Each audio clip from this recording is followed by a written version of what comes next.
Si quieres nutrirte de manera correcta y alejarte de la enfermedad, no tienes que contemplar únicamente los alimentos que llevas a tu boca por sus macronutrientes, micronutrientes, es decir, la proteína, la grasa, las vitaminas, la fibra, sino que también tienes que tener en cuenta dos aspectos. Por un lado, el impacto que genera el alimento al entrar en tu organismo y por otro lado, la energía del mismo, es decir, el prana.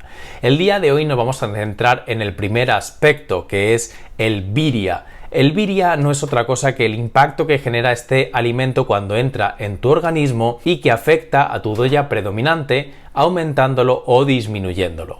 El virya puede ser de las siguientes formas: caliente o frío, liviano o pesado, seco u oleoso. Y voy a poner algunos ejemplos que tienen que ver con los doyas para que entendamos un poquito mejor el concepto del virya. No te preocupes si aún no sabes cuál es tu doya predominante, ya que al final también hablaré de otros ejemplos muy prácticos, muy útiles que puedes llevar a cabo en tu día a día. Antes de nada doy un pequeñito repaso sobre qué es esto de los doyas. En Ayurveda existen tres doyas predominantes que no son otra cosa que las características naturales de las personas que tienen que ver con su cuerpo físico, con su digestión y con su mentalidad. Pese a que suele haber uno o dos doyas predominantes en cada uno de nosotros, no hay que olvidar que somos la combinación de los tres y por tanto siempre hay que contemplarlos a la hora de generar hábitos, un sistema de alimentación o cualquier otra rutina o acción que nos lleven a ese equilibrio. Cada uno de los doyas se vincula con dos elementos de la naturaleza, como son el éter, el aire, el fuego, el agua y la tierra. Así que dependiendo de cuáles sean estos elementos que predominan en ese doya, así también van a ser las cualidades de dichos elementos. Y pongo un ejemplo: el aire es un elemento que genera sequedad. Su cualidad es el secar, es ligero, es liviano, mientras que el fuego, por ejemplo, una de sus cualidades es el calor, mientras que el agua es la humedad o el peso, al igual que la tierra, que también es un elemento que nos otorga densidad, estabilidad y estructura. Imaginaros que el doya vata, que es un doya frío y un doya seco, tuviera que incorporar a su cuerpo más sequedad y más frío. Esto lo que va a ocurrir es que se va a desequilibrar. Por tanto, vamos a utilizar un virya contrario a lo que este doya ya es por naturaleza. Para el doya vata, que por naturaleza es seco y ligero, utilizaremos un virya que es caliente y pesado o denso.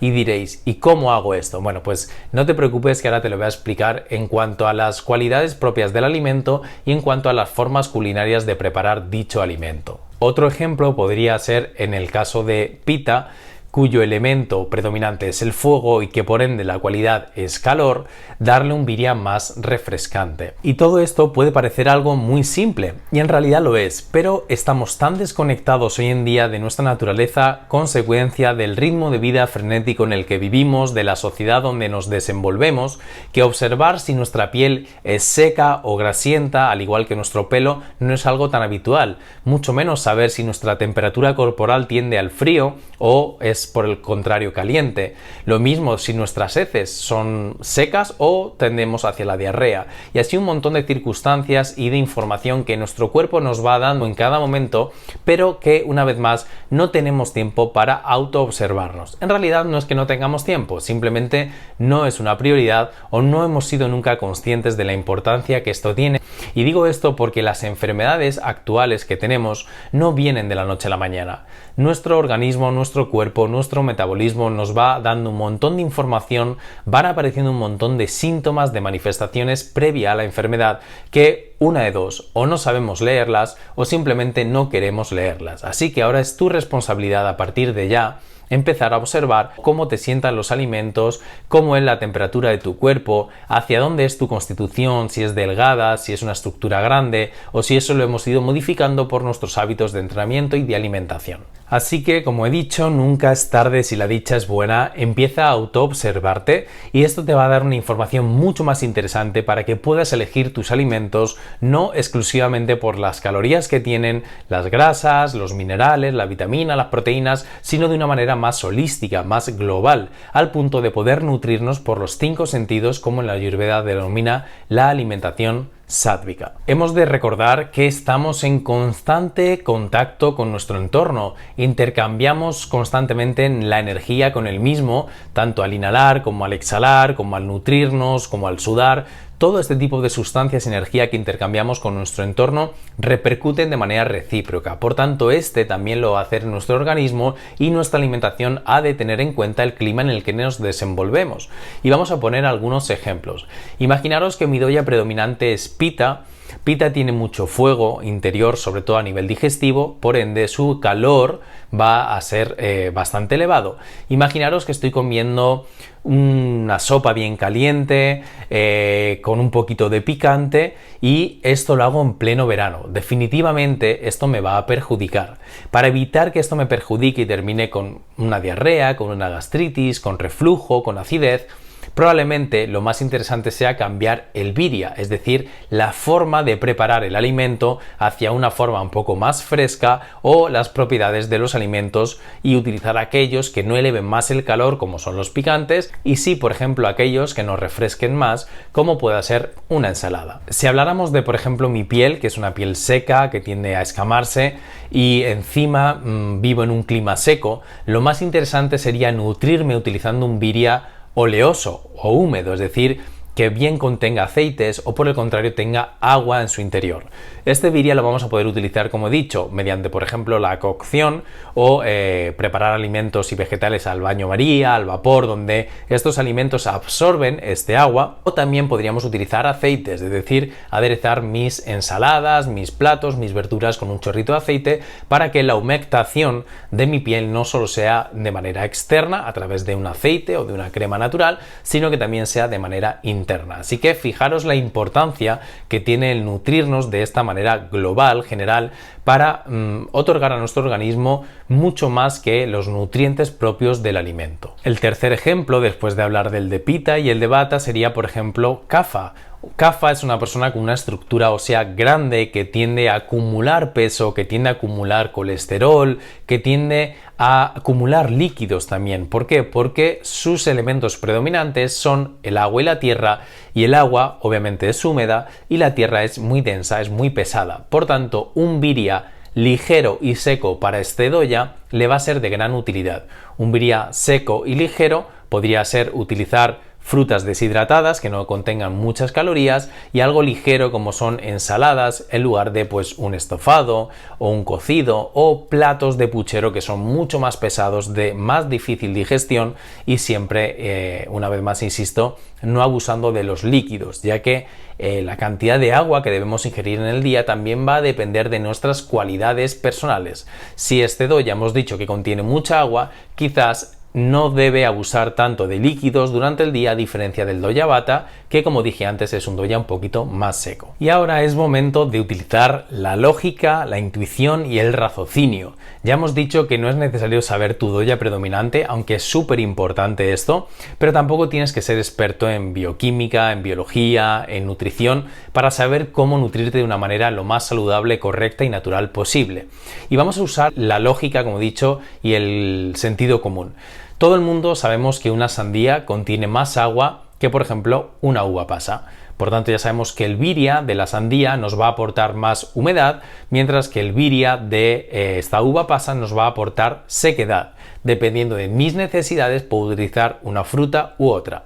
Si ponemos otro ejemplo, sabemos que cualquier chile o guindilla o pimiento picante nos va a aportar calor. Por tanto, si yo soy un doya que ya tiene calor, o simplemente estoy sintiendo que mi calor interior es demasiado alto o me encuentro en un clima muy caluroso, es preferible, en lugar de utilizar este tipo de alimentos, por ejemplo, una hoja de lechuga, que es mucho más refrescante, cualquier brote tierno, cualquier brote verde para hacer una ensalada, o un zumo, incluso un batido, que me va a refrescar más que estos alimentos tan picantes que elevan mi energía y que elevan mi metabolismo y a la vez mi calor interior. Y esto sería en cuanto a las cualidades propias del alimento, es decir, con las que viene por defecto. Pero también podemos utilizar las distintas formas culinarias para modificar este birria y cambiar o darle lo contrario a lo que nuestro cuerpo ya es por naturaleza. Y vamos a poner el ejemplo de las lentejas. un mismo alimento como son las lentejas, dependiendo de la forma en la que se preparen, van a aportarnos más calor o más frescor a nuestro organismo cuando las ingiramos. No es lo mismo preparar una ensalada fresca de lentejas que preparar un estofado caliente. Si esto se hace en invierno o en verano, puede perjudicarnos por un exceso de lo mismo. Si a un doya caliente le doy algo caliente y estoy en un clima caliente, seguramente me vaya a desequilibrar y puedan aparecer manifestaciones o síntomas, y viceversa. Lo mismo, imaginaros una ciruela. No es lo mismo consumir una ciruela fresca, lo que es la fruta, la pieza en sí, que me va a aportar más frescor, que consumir una compota de ciruelas donde hemos calentado esta fruta, y el impacto que va a generar en nuestro organismo al entrar va a ser de aportar calor. Si hablamos de esta misma ciruela, no es lo mismo consumirla en su estado natural, que nos va a aportar también agua, humedad, a diferencia de si la consumimos deshidratada, que nos va a aportar sequedad. Si hablamos del viria, que es más pesado o más ligero, una misma zanahoria va a tener menos densidad, menos estructura, menos pesadez si se come cruda que si se come hervida, en donde el agua de la cocción o de ese hervor va a ser absorbida por la zanahoria y el peso literal de esta zanahoria va a aumentar. Por tanto, en personas que necesiten más estructura, como pueda ser el doya bata, es decir, personas más delgaditas que le cuesta subir de peso, este tipo de alimentos, esta forma culinaria, este viria, va a ser de mayor utilidad que en personas que, por el contrario, necesitan una dieta un poquito más ligera para que, bueno, compense la estructura que por naturaleza ya tienen estas personas. Como ves, utilizando la herramienta tan simple y tan accesible a todos como es la propia observación, podemos empezar a nutrirnos de una manera mucho más consciente e intuitiva que simplemente replicar en piloto automático ciertas dietas, ciertos menús, ciertos patrones de comportamiento automáticos sin criterio, sin saber el motivo de por qué lo hacemos. Así que bueno, te invito desde ya a que pongas en práctica toda esta información que te he ido compartiendo. Espero que te haya sido de utilidad y recuerda, esto es una pequeña aproximación a la información, ya que lo ideal a la hora de nutrirnos es saber cuál es nuestro doya predominante en nuestro cuerpo, saber cuál es nuestro agni o nuestra capacidad digestiva y cuál es ese doya que predomina en él, al igual de si tenemos tendencia o no a subir de peso, y bueno, algunas otras informaciones importantes de nuestro metabolismo y de nuestra constitución. Pero desde ya, para que no generes parálisis por análisis, puedes empezar a aplicar esto, como te he dicho, y empezar a consumir alimentos de una manera mucho más interesante que lo que hasta ahora nos han contado. Y cerramos este tema resumiendo y concluyendo con lo primero que hemos empezado, que es simplemente saber que si a algo que ya somos por naturaleza le otorgamos más de lo mismo, vamos a incurrir en una enfermedad y en un desequilibrio, porque en un vaso que ya contiene agua, cada vez que le echamos más agua, lo único que vamos a ocasionar es que se desborde. Hasta aquí el vídeo de hoy, donde hemos hablado del concepto del viria. Si te ha gustado este vídeo, no dudes en compartirlo, siempre estate suscrito y dale a la campanita para que te pueda avisar del nuevo contenido que vamos a ir creando en exclusiva para ti. Muchas gracias por estar con nosotros, te mando un saludo, nos vemos en el próximo vídeo. Chao, chao.